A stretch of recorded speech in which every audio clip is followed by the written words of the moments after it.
आज बिहार की बात में हम लोग बात करने वाले हैं महागठबंधन को लेकर के कि देखिए जिस प्रकार से महागठबंधन को लग रहा था कि उन्होंने सब कुछ अचीव कर लिया है, धीरे धीरे उनका सपना टूटता जा रहा है।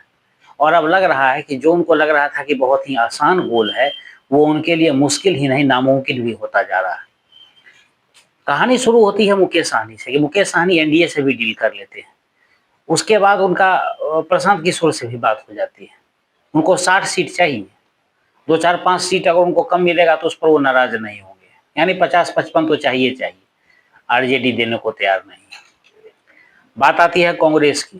कांग्रेस कभी 100 सीट का डिमांड करती है एबीसी फार्मूला की तहत, और उसके बाद कहती है कि कम से कम 70 तो चाहिए ही चाहिए, जो हमने पिछली बार लड़ी थी। आरजेडी उनको भी देने को तैयार नहीं है। उधर पशुपति पारस है, उनको भी सेट करना है। आईपी गुप्ता एक नए कैंडिडेट हो गए हैं, उसमें वो ततमा जाति को एकदम न्याय दिला के ही रहेंगे, हर बूथ पर हेलीकॉप्टर उड़ाएंगे। तो इस स्थिति को लेकर के आरजेडी की स्थिति जो है बहुत दयनीय हो गई है। दूसरा, 10 अगस्त को उनकी एक यात्रा निकलने वाली थी पूरे बिहार में, वो वोट के अधिकार को लेकर के, जो वोटर आईडी अभी एसआईआर वाला मामला जो था उसी पर। उसमें हुआ क्या, तेजस्वी यादव खुद दो वोटर आईडी के साथ घूम रहे हैं। तो जिसका नेता ही फर्जी हो, जिसके पास दो फर्जी वोटर आईडी है, तो समझ लीजिए कि उसका जिस वोटर की वो चिंता कर रहा है वो कितने बड़े कलाकार होंगे। तो चुनाव आयोग जो कह रहा था वो सही कह रहा था। जो तेजस्वी यादव इतना नारा बुलंद कर रहे थे, उनकी गर्जना हर जगह सुनाई दे रही थी, वो सूत्र को मूत्र पता नहीं क्या क्या बता रहे थे। उसी तेजस्वी यादव की हालत अब ऐसी हो गई है कि उनको जवाब देते नहीं बन रहा है। उसके बाद आइए, मैं भी गिनाता चल रहा हूँ, वो बिहार में बदलने वाले थे। जिस बिहार को उनके पिताजी ने डुबो दिया था, पिताजी माताजी ने मिल करके उस बिहार को बदलने की बात कर रहे थे। कई परियोजनाओं की उन्होंने बात की थी, योजनाओं की बात की थी। नीतीश कुमार ने सब पूरा कर दिया। अब क्या बदलेंगे?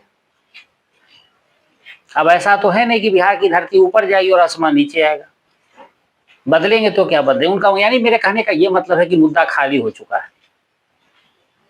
तरस आ रहा है मुझे तेजस्वी यादव कि उनके जो सलाहकार हैं वो कितने विद्वान हैं कि जो जो इनको सलाह देते जाते हैं, नीतीश कुमार सब इनकी बात मान रहे हैं। तेजस्वी यादव कहते हैं विपक्ष मजबूत होना बड़ा ही जरूरी है। देखिए उसका नतीजा है कि सारे बदलाव हो रहे हैं। आप क्या लेकर के जाएंगे चुनाव में? आप क्या कहेंगे कि ये सब हमने कर दिया है? ठीक है, आप 2500 रुपए देंगे, जब देंगे तब ना। अभी तो खटाखट आएगा और फटाफट निकलेगा। 1100 ही सही पेंशन 400 की जगह, लेकिन अभी तो निकल रहा है ना। 125 यूनिट बिजली फ्री तो मिल रही है ना। आप 1000 यूनिट फ्री दे दीजिएगा, कोई बात नहीं। लेकिन अभी कौन फ्री दे रहा है? नौकरी अभी कौन 10 लाख दिया है? TR4 की बहाली अभी किसने निकाली है? स्वास्थ्य विभाग की बहाली अभी किसने निकाली है? TR5 और TR6 का भी नोटिफिकेशन होने जा रहा है, जो चुनाव बाद संभव तो हो जाएगा। तो ये कौन दे रहा है? बिहार में डोमिसाइल नीति लागू हो गई। इन तमाम चीजों को अगर आप देखें तो तेजस्वी यादव की जो स्थिति हो गई है, वो जितने उछल रहे थे, जिस प्रकार से मुकेश सहनी बिना मतलब जीते हुए डिप्टी सीएम बन गए थे, तेजस्वी यादव सीएम बन गए थे, वो सब उनका सपना धरा का धरा रह जाएगा। जो स्थिति बनी हुई, अब उनको दिल्ली तलब किया गया है। राहुल गांधी ने दिल्ली बुलाया। राहुल गांधी जो 10 तारीख को यात्रा करने वाले थे उसको कैंसिल कर दिया है। यात्रा की घोषणा की कांग्रेस ने और उसका पटाक्षेप कर दिया, यानी कि उस पर वो यात्रा नहीं होगी, क्योंकि खुद तेजस्वी यादव वोटर आईडी के मामले में घिर गए हैं। तो आरजेडी की तरफ से इसकी घोषणा की गई है कि भाई ऐसा है कि ये यात्रा नहीं हो पाएगी। तो अब आप समझ लीजिए कि तेजस्वी यादव की बेचैनी कहाँ कहाँ बढ़ेगी। और राहुल गांधी सीधा सीधा कहेंगे, और राहुल गांधी के बिहार नहीं आने का मुख्य वजह यही है कि राहुल गांधी के साथ सीटों का समझौता नहीं हो पाया। 243 सीटें मैं कई बार फार्मूला बता चुका हूँ। 150 पे आरजेडी लड़ेगी, 70 सीट पे कांग्रेस लड़ेगी, 220। उसके बाद सीपीआई सीपीएम माले 250 से ऊपर यही हो गया। फिर 60 सीट चाहिए मुकेश सहनी को। इसके अलावा आईपी गुप्ता है, पशुपति पारस हैं। परिसीमन बढ़ा नहीं है तो सीटें आएंगी कहाँ से?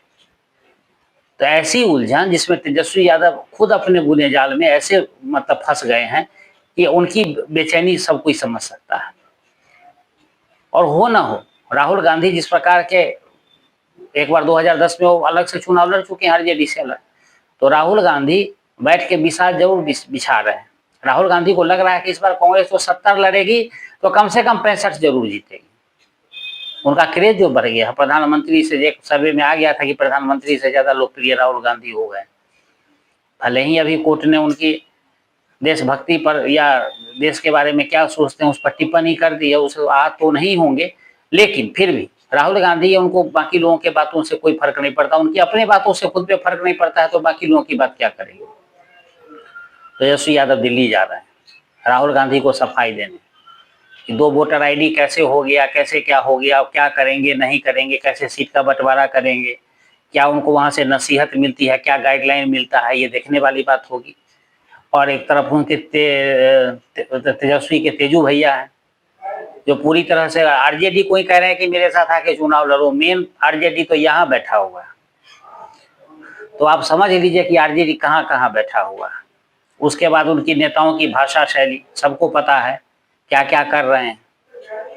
एक अभी विधायक जी जूता खोल करके पंचायत सचिव को मारने गए थे, उनको खुद ही ऐसा लगा कि उनको समझ लीजिए उनकी क्या दशा है, सबको मालूम है। एक विधायक है जो दूसरे को धमकी दे रहे हैं कि तुमको हम निपटा देंगे, कोई और राम करके हैं जो आप आरजेडी के पूर्व विधायक हैं। तो देख लीजिए चुनाव हुआ नहीं है, सबके सब पूरी फॉर्म में है। इस बार पूरा बिहार बदल ही डालेंगे। खैर देखते हैं कितना कर पाते हैं।